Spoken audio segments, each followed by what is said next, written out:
Welcome, everybody. I am Alana Dell of Thematic. So thanks so much for joining us for this conversational webinar with Emma Glazer of DoorDash about understanding customers. Today, we are going to be talking with Emma about building a process to use customer feedback to inform prioritization and how I can use feedback to track and understand customer results. So as we get started today, just to let you know upfront that we'll be recording this session. So if you feel that you need to leave, something comes up during, we can share the recording with you afterwards. And in terms of the flow, I'll start with some introductions with Emma and myself. I'll talk through the challenges that are coming up in the industry today for understanding customers, what gets in the way, but also what the value is. And then we'll start the conversation with Emma in full about understanding customers and how you can move that across the full customer experience and using customer feedback in particular to solve pain points. And we'll have time at the end, good time at the end for some Q&A. So if you have any questions, just drop them in the chat, and we will make time for those as we go along, for whether it's for Emma or myself. So just as a starting point, I'm Alana, as I mentioned. I head up product marketing at Thematic. But I also have a background in behavioral design and have worked in the insights industry myself. So I have a unique perspective from a product marketing point of view of understanding the challenges of translating the customer voice into business objectives and operationalizing those. And so it's really a passion of mine to help people in the insights industry to do that, people in product and operations teams to be able to use insights to deliver better outcomes for customers. But let me introduce Emma. Emma, it's great to have you join us here today. Thanks so much. If you could just introduce yourself, that'd be great. Sure. Thanks so much for having me. Thanks for joining. I'm Emma Glazer. I am currently the director of Dasher Marketing here at DoorDash on the brand team. But I have a long and short history with the company. I started nearly 6 years ago in the very, very early days of DoorDash's launch throughout the US. My first role here, and the first time I started digging into NPS information and insights much more manually than we do today, was as the general manager for the city of Charlotte, North Carolina. And so I ran operations for merchants, consumers, and dashers focused on growing a local market truly from the ground up. Found customer insights to be really valuable, really interesting. And I think it was sort of foreshadowing to the direction of my career from there on out. I headed up, after that role, I headed up merchant revenue and consumer growth for the Southeast, continued to dig into our customer feedback, really focusing on what merchants and consumers were saying and how we could grow our business throughout the entire Southeast region of the United States. From there, I took my first stint on our Dasher experience team within strategy and operations and spent the better part of the year really trying to understand the customer experience. I spent a lot of time manually digging into our NPS insights before one day in that role, I saw this incredible dashboard flash up on a screen. Immediately, fervently slacking friends on the UX research team, which was a brand new team at the time, asking how they did such incredible, masterful work to diagnose the themes and what was happening with our customers after truly years at this point of making my own pivot tables, of searching keywords. And it turned out it was thematic, and quite truly, I've been hooked ever since. I moved from that role to a company level role, leading our planning and strategy. Got further from the customer in that role and quickly came back. My mandate in that role was really to help the team think about how we aligned the organization to collaborative, ambitious goals across the teams. So thinking about DoorDash's 5 most important objectives and the key results that would follow, and really helped guide teams to how they could understand their own customer feedback and integrate that into the work, into the plan, quarterly or annual basis. But I wanted to get back to the customer, and so made a move just over 2 years ago to the DoorDash brand team leading up Dasher marketing. And for me, over the course of that journey, I had truly found a passion for our Dasher audience. Dashers are drivers or the people who deliver on the DoorDash platform. They're the people who use the platform to earn rather than to eat like consumers or to grow their businesses like merchants. And for me, they are our most important customer. They're relying on this income, whether it's to pursue a passion or to feed their families, and being able to understand their needs and solve their pain points from that first experience that they might have learning about DoorDash on TikTok or YouTube or from a friend, all the way through to, their 15,000th delivery on the platform. I talk to Dashers individually every day, but continue to rely on the work that Thematic does and the platform to understand what our customers are saying, what themes are on the rise. Because for me and for brand management at DoorDash, it's not just about that acquisition moment. It truly is that full funnel experience that you have that keeps you coming back to the platform, spending more time, and to choosing us over competition time and time again. That brings us probably to today and into the journey through DoorDash. I grew up prior to DoorDash in merchandising at Target, so have always been really focused on understanding a guest or a customer and what their needs are. And I think that's part of what has drawn me to be such an avid user of Thematic since seeing it flash on that screen back in 2018. Sure. Thanks, Emma.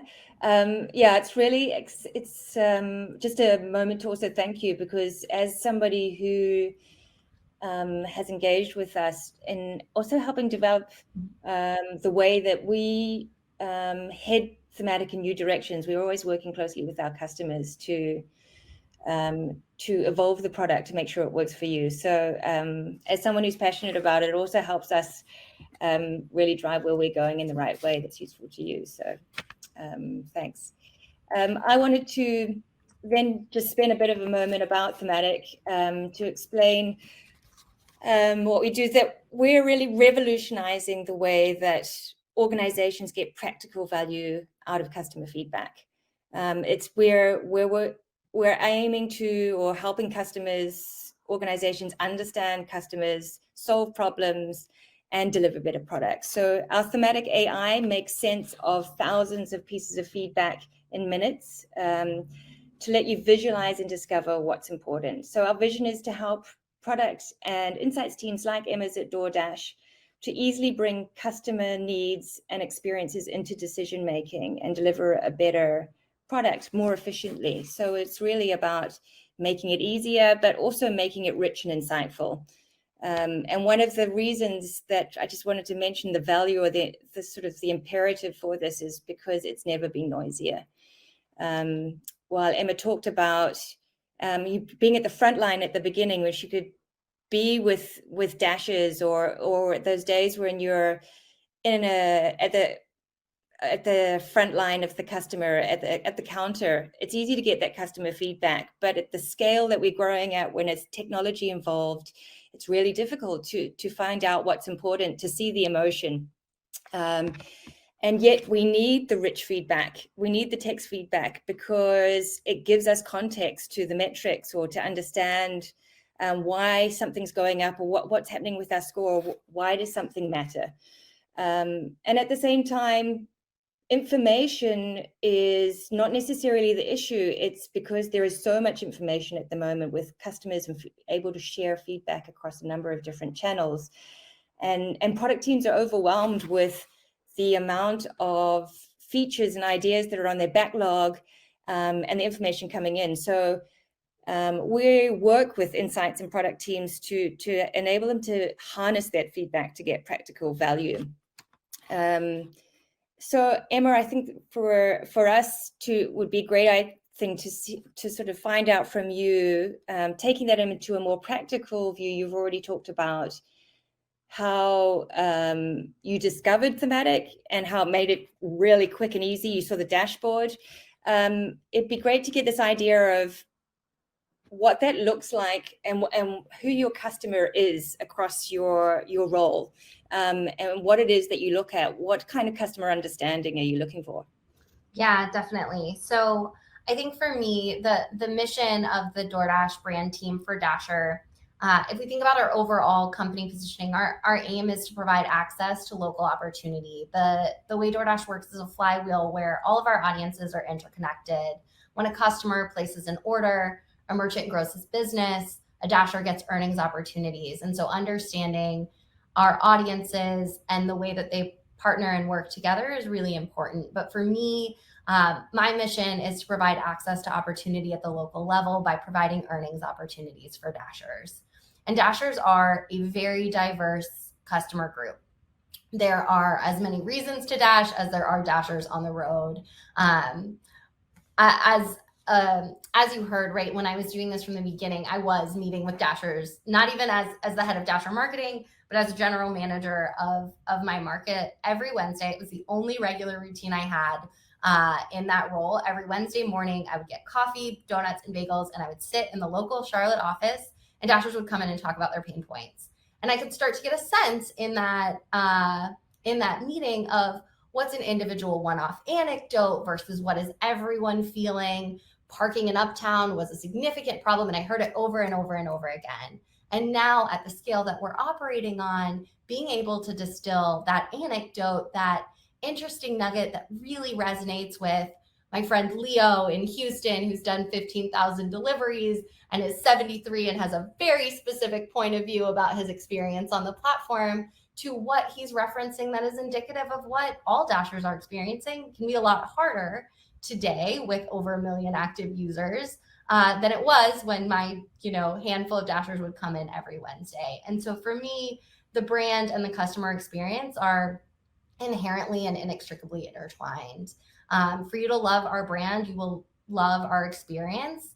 There's, I think, very, very little chance that you are obsessed with our marketing on YouTube and stick around despite the fact that you hate the product. And so being able to understand what Dashers are saying in aggregate about the product, using that to dive into those specific anecdotes that really bring it to life, that's kind of where we find the magic as a brand team and as a team, I think, more holistically. So for me, while I gravitate towards this notion of customer feedback and the ability to see that at the scale that Thematic unlocks for us, it's the implementation and the customer experience. And I'll work on that with our UX research team, who spends the lion's share of their day really understanding customer feedback, or the product teams who are working to prioritize, I think, as you mentioned, right, prioritize their workload from year to year and quarter to quarter, able to quantify not just, what will you get in terms of retention impact,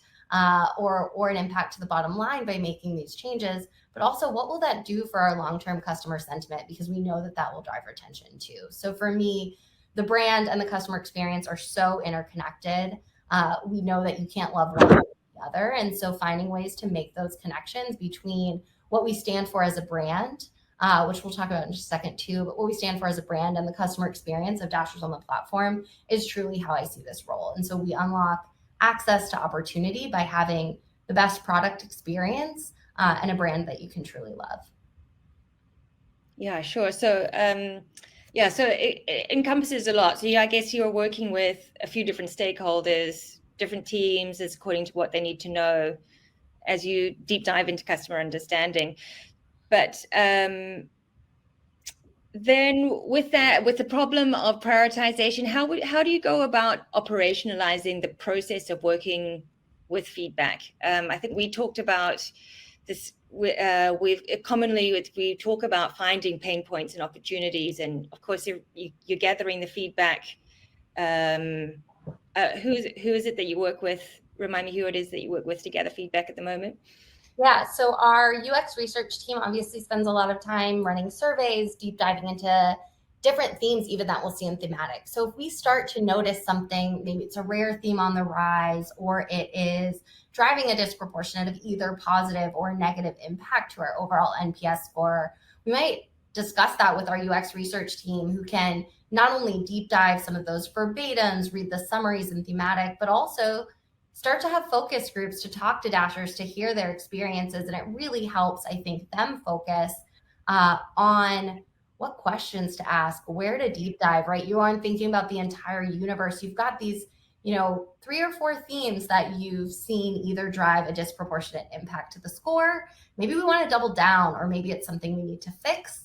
And so we can go learn more about that specific topic without having to boil the ocean, which is something I think at tech we feel this like overwhelming need to do all the time. And then I'll also talk to our product teams. I think it's potentially a unique role that we get to play on the brand team as sort of the voice of our audience. We are closest, and I would argue most passionate about our customers, though there are teams at DoorDash that might challenge me on that. But I think our customer obsession is second to none. And so being able to look at what we're hearing from customers and share that with product teams and prioritize can help us lead to feature builds or even implementation of how we might adapt a feature. There might be something we're working on, for example, that could drive efficiency, make the delivery experience faster for Dashers, which ultimately turns into better earnings experience. But the way we build it really matters. And so understanding what Dashers like or where they find challenges in the overall experience can really help us shape not only what we build, how we prioritize, but also how we think about what that feature looks like when it comes to life. For me, then, I get to go talk about that. I get to come up with creative campaigns that really share that story. But unless we have the product features to back it up based on true customer feedback, those campaigns, that brand message will be lost. Mm-hmm. Mm-hmm. I think that we were talking about the system of or process here of establishing priorities. So as one part of it, but then so you've mentioned about working with these stakeholders to align on what's important, whether it's a creative campaign, which is always exciting, but also the product features and why it matters, and then perhaps there's additional work around deep diving to really do some further work around it. But then also using that to plan initiatives, because it's based on not just how many customers it's important to, but the impact it has on their experience, on the customers that it's important to, and then closing that loop with measuring the results. Has that initiative impacted feedback? So there's this full cycle. I know that you use Thematic for the full cycle. So I thought it'd be a really good opportunity if you could just take us through some outcome or some theme that's emerged in your feedback that you picked up and that's been important from a customer understanding point of view.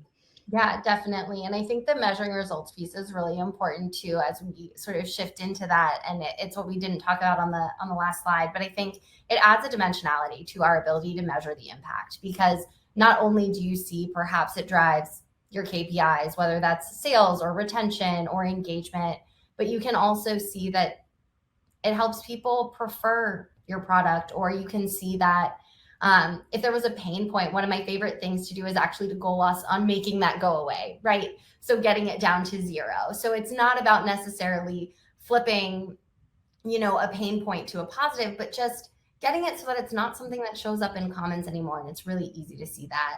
I think it also, if we look at, and typically what I do when I'll go into Thematic is not only look at what's driving NPS over time, but also our most sort of prevalent themes. And as you look at prevalent themes in DoorDash, I think the two that always rise to the top for us are pay and flexibility. And if you ask anyone on my brand team what our value props are for Dashers, it's earnings opportunities on your own terms, on your own time. And seeing that narrative that we so deeply reflected in Thematic shows that it's not just something we tout, but it's something that truly matters to Dashers.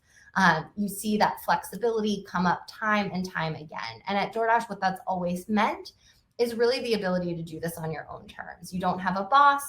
You can do it as much or as little as you want.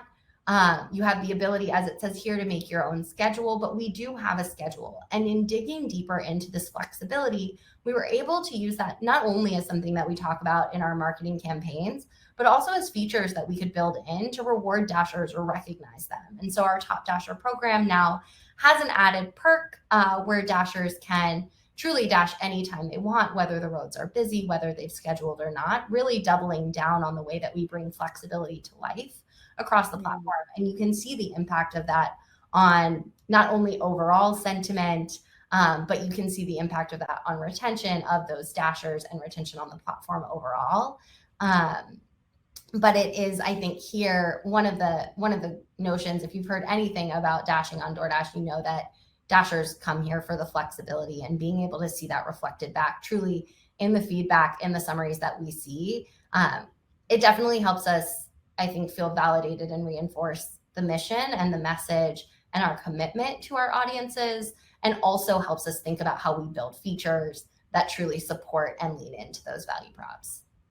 Yeah, I mean, it's really interesting there, just seeing that from the feedback from thousands, hundreds, dozens of thousands of feedback, that working hours come up, and then within that specific mention of the great flexibility. So I mean, it's important to Dashers, it's important to a lot of us, to be able to tailor something to fit into our needs. So that's really awesome.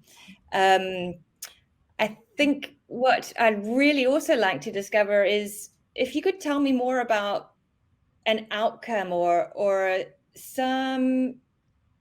So in this, you had a sense of flexibility was an issue, or a need, and you could see it reflected in the themes. Is there a situation that you could tell me about where you discovered something new that came through in the analysis, in the thematic analysis, and how you were able to use that understanding and to make the experience better?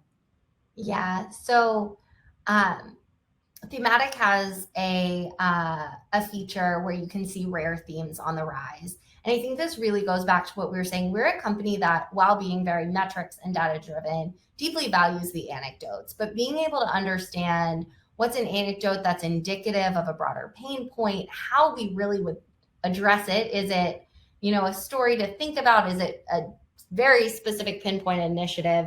And in October of 2020, we saw a rare theme on the rise about a very specific merchant that's national in scale.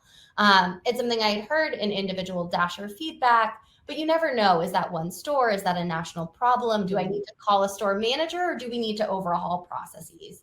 And with this, I think we could really start to see that we needed to overhaul processes. And this is one where it truly became a total team effort, internally and externally, to think about the drivers of this challenge and how we might work to solve it. So at its peak, we saw this particular theme, one stop on a Dasher's whole journey, reach 1% of our total comments, driving a full half point of impact to our overall Dasher NPS. So we worked across merchant teams, across operations, across enterprise partnerships, to truly understand what the experience was for Dashers and think about ways that we might affect their experience. The result led to changes in the Dasher app, led to changes in the consumer experience, and led to changes for the store pickup. And you could see that in real time. Now, it took us a second to fix it because app changes take a minute, as I think anyone who works in tech would know. But you can see truly that impact. It's also a very holiday sensitive merchant. So understand the Q4 dip. But you can see the way that getting that rare theme on the rise in October of 2020 helped us prioritize what we worked on in Q4 and Q1. And then as we make those changes, you start to see that NPS impact really decline. It was negative, so it's declining upwards. But you see that increase in our overall NPS. You see the reduction of mentions. Would love to see this one get to zero, and we, I think, are heading in the right direction there. Truly a broad, cross-functional, internal and external effort to make an improvement to the experience for Dashers that in real time we saw reflected in our NPS. This initiative stemmed from NPS. We had heard little rumblings, but it truly was relying on thematic and showing the percentage of Dashers talking about the total comments, being able to reference verbatims that really spoke to what Dashers were experiencing, that helped us prioritize this among a sea of truly like challenges, obstacles, optimizations we could have been working on. And now being able to see the way that that's reflected back in thematic, I think for me is really validating. And then when it comes to loving this brand and staying as an active user of the platform, those are Dashers whose true pain points, day-to-day experiences, things that they were living, right? This for us, this is really real. Every time a dasher is commenting, that comes from a delivery they had that wasn't perfect, or they left and they were frustrated. And being able to see that resolved, that's one happier dasher, and that makes me happier and makes for, I think, a stronger brand long term. Yeah, I'd say a stronger team too, because there's greater trust, right? When you're able to go to your team that are operationalizing this and say, this is the issue, there's an issue here, here's how I can understand it. They make a change, which, as you say, doesn't happen overnight. There's resources they have to put behind it to commit, which is opportunity cost for other things, and then to see the results. It's trust and teamwork to get to that point. It's such a good point, and it's something like we haven't talked that much about, but I definitely think Thematic has helped me build trust within the organization. Our head of logistics product will reach out to me on a pretty regular basis because of my sort of obsession with Thematic and ability to quantify the impact of challenges. There are times where there's a project he wants to work on, a problem he wants to solve, and he'll come to me and he'll ask, like, Emma, what are you seeing? What do you think? What are you hearing? And I'll be able to snap some of these screenshots. Sometimes it's what he wants to hear. Sometimes it's not a problem we need to solve. But there is that trust, I think, between the brand team that otherwise can kind of get lost in the marketing world. We're truly grounded and can quantify what we're hearing from customers, share that with our product team. It gives us the credibility. And I think that would be true of any UX research team, any insights team at any organization, that you, like any strong business team, have the data to back up your point of view. It's not just me saying these 3 dashers emailed me, but these 3 dashers emailed me and here's what we're seeing in NPS, or just even having that open line of communication to say, here are the challenges that would really make a difference to our customers. I think Thematic has really helped me build a lot of trust with our product teams to become that resource for customer point of view, for our audience perspective. And I can be a better champion for our audiences because I know how to understand all of the information that we're getting from them. Oh, that's awesome. I think people would want to understand, okay, so there's this, you've been able to harness the customer feedback so beautifully. And with an insights role, there's always changes going on and circumstances of where you bring feedback in, for example. You mentioned that you measure NPS as an example. Oh, we've got to shoot there for a moment. In terms of where you're heading through in the direction of the way that you use customer feedback, have got any future changes or improvements that you would make and even recommend to people who are starting out on this journey? Yeah, I mean, I think for us, it is about really harnessing the power of that data. So how do we understand how NPS tracks alongside not only brand health metrics, which are helpful too, but also additional platform metrics, how many hours you're spending, the customer ratings you're getting, efficiency on the platform, right? How do these things work together? We've seen, we've been able to start to see at an aggregate level the way that, dashers who are busier on the platform, who are getting more earnings opportunities when they're out, that they have higher NPS and higher retention, and really being able to see the way that these metrics work together. So it's not just NPS in a vacuum, it's NPS correlated with your true KPIs.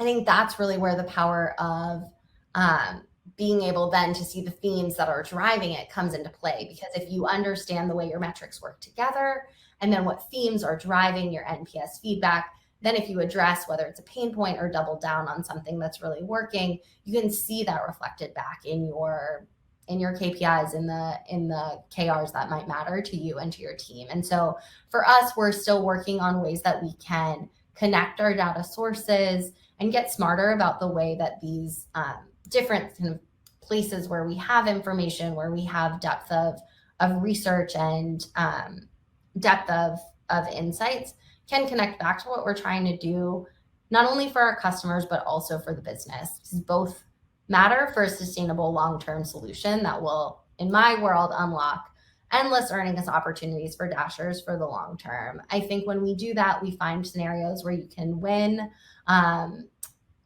both. places where those, nuggets of feedback really drive impact to your users, which drives impact to your goals.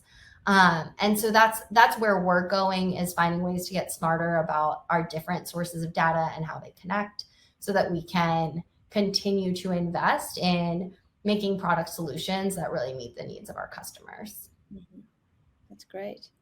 I think, we're about to go into some Q&A, so we've got a couple of questions, but if anybody has any more, please feel free to drop them in the chat as we make time for that in a minute. But one thing I wanted to get a sense of, because you've talked about this NPS and you talked about the fact that you're bringing in other metrics and that they're important.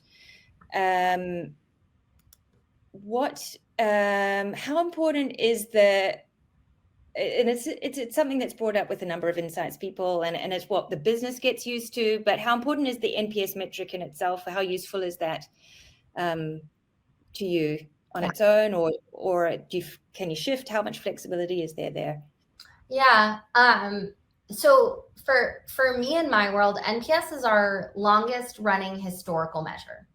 We have introduced brand health surveys. We've then changed providers. We've changed platforms. We've changed how we've asked the questions. And my team, in reality, is 2 years old. So our brand health tracking is even younger. Similarly, our goals, our focus areas change as we learn more. At DoorDash, we are learning more every second. I've lost an hour of learning more because things are happening all the time. And so for me, NPS is our one sentiment-driven metric that dates back for years. And so I have this historical, especially at a startup, right? I have this historical depth of knowledge that comes from tracking NPS over time. It is probably less important what that actual number is, though I know what I'm striving for. I know what's good. I know what makes me nervous, but it's not actually that number for me as much as it is the directional shifts and changes that happen. For, I think, a really good example of this, and I think this is okay to share, but during COVID, which I realize we're still during COVID, but in the very early days, in early 2020, when we were all trying to navigate this world, and Dashers in particular were out on the front lines, right? There are healthcare workers who are doing incredible work, and next, Dashers are on the roads. They're delivering foods, they're keeping restaurants open, and their experience was as important then as ever. And we were worried about it, right? Are they going to be happy, unhappy? Do you feel fulfilled or unfulfilled?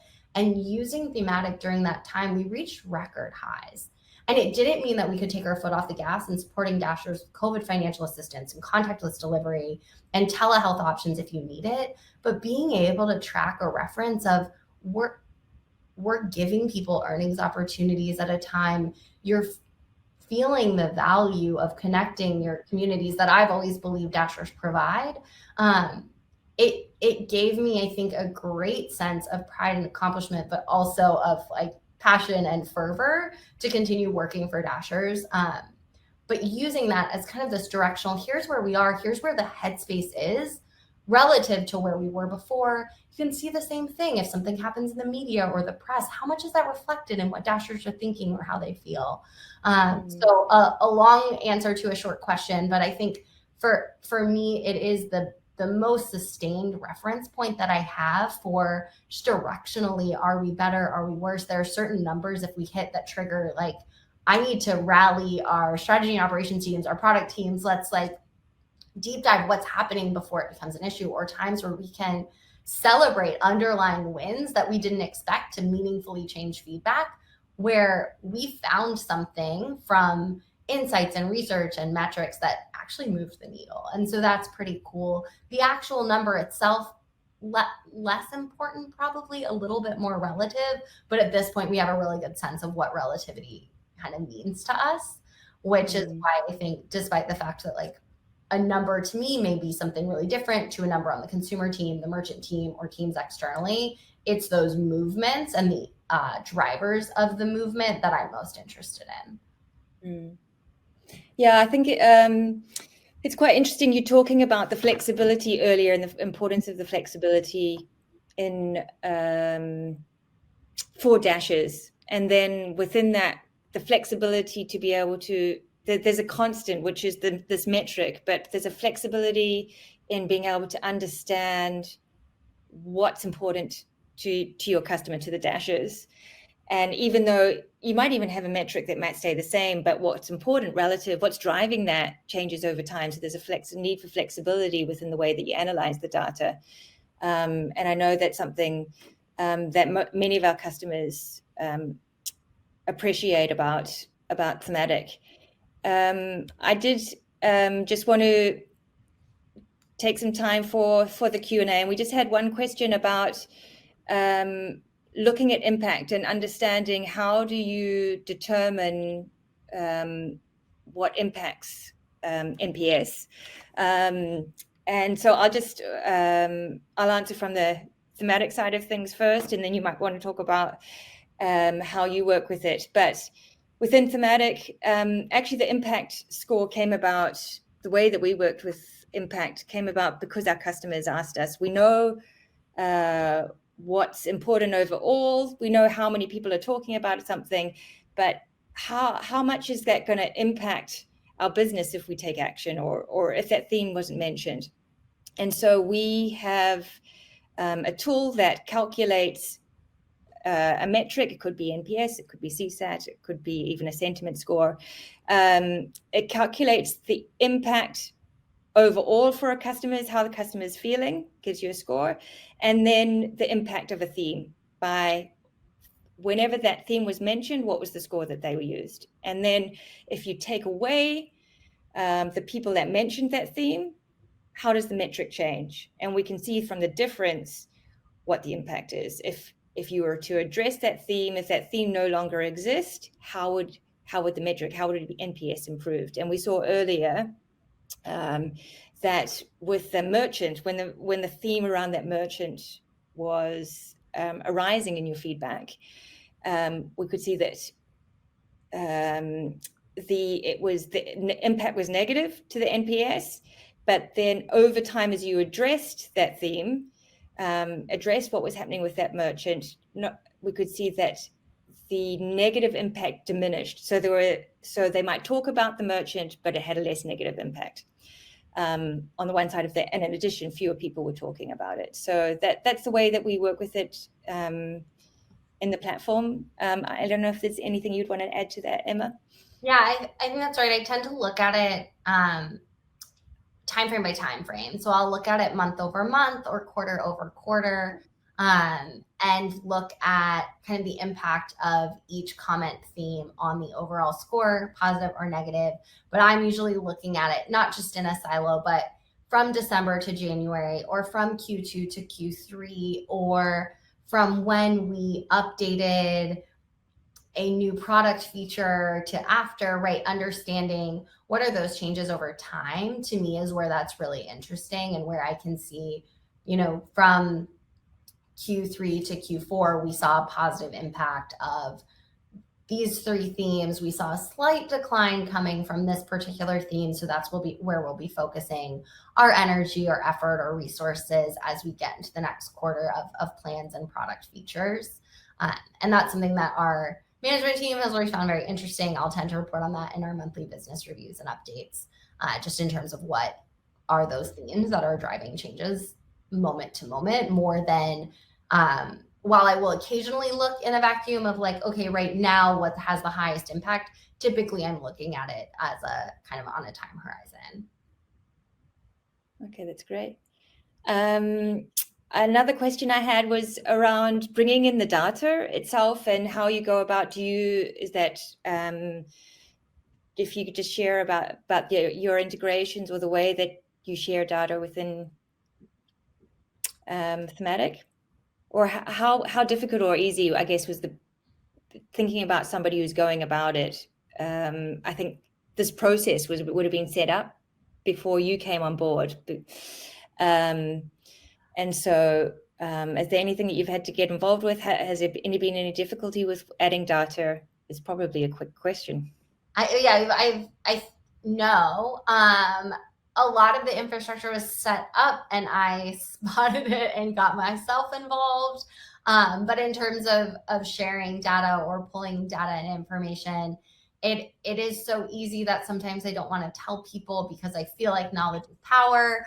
And being able to whip up a very quick waterfall chart that shows the impact of themes on NPS from one month or one quarter to another makes me look a lot more data savvy perhaps than I actually am on a regular basis. So I do a lot of screenshotting of different themes, of changes, of impact, and use that to help the teams understand what's happening with customer feedback on our platform. The integration, fortunately, was not something I had to work through, and getting all that set up is something I'm very grateful for. But in terms of being able to deep dive and understand the data, there are a lot of SQL experts at DoorDash. I am not one of them. You don't have to be to work on it. And it does make you look good because it comes with built-in waterfall charts that are pretty easy to snag and share.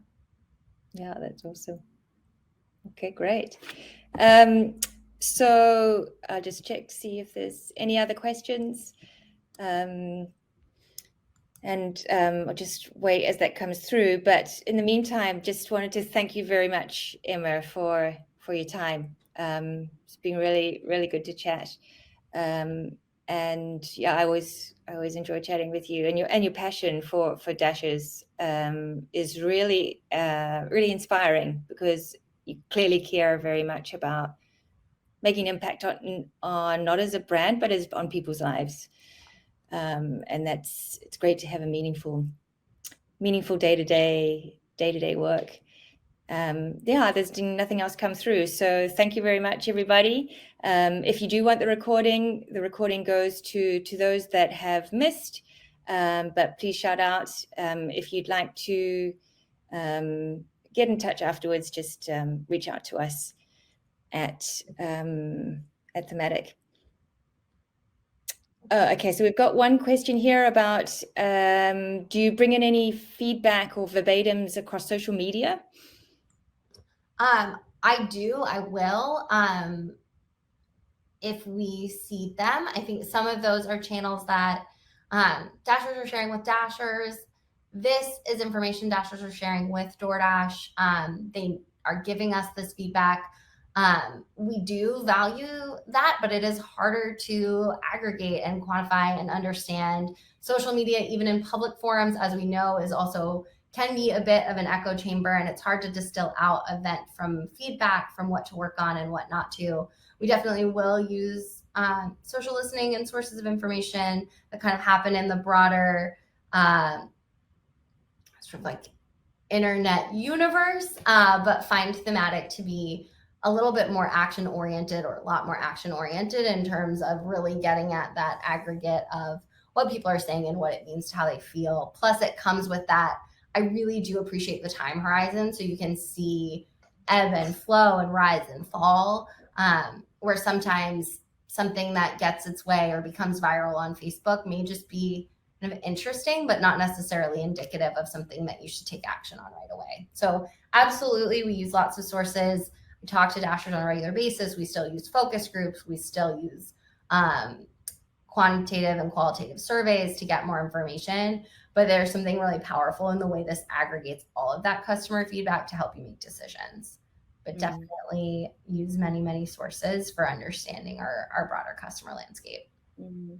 Yeah, we'll find that certain customers that use social media, for example, even Reddit or Twitter or Facebook, particularly if they're direct product focused. And so for this person that asked, people may not have the resources if you don't have the resources to have a customer satisfaction or NPS survey, it is a way that we can work with that data very efficiently and pull out, for example, unmeaningful themes, and focus on meaningful themes that people can action, that teams can action within Thematic very easily. So for DoorDash, not so, but for product customers, generally software companies, we find it's much more common. The other place we get customer feedback is through councils. So we have a Dasher Community Council, we have a Restaurant Advisory Council, we have different councils of power users. They're very specific. They are signing up to share their perspective with us, to spend time with DoorDash corporate. It's a very unique person who wants to do that on their own time. Those relationships are really, really valuable for us. Typically what we'll do is ask questions around some of the themes that we're seeing to try to get that more hands-on experience, and we'll aggregate that feedback in as well. But it's all really connected in order to understand kind of either what to ask or what the impact might be. Mm-hmm. Mm-hmm. Yeah, bringing the data together and seeing the relationships and understanding them is really, we talked about the value of that. So yeah, thanks for emphasizing that. I think that's it. Thanks, everybody. Thank you again, Emma. And hope you all have a great day. Thank you.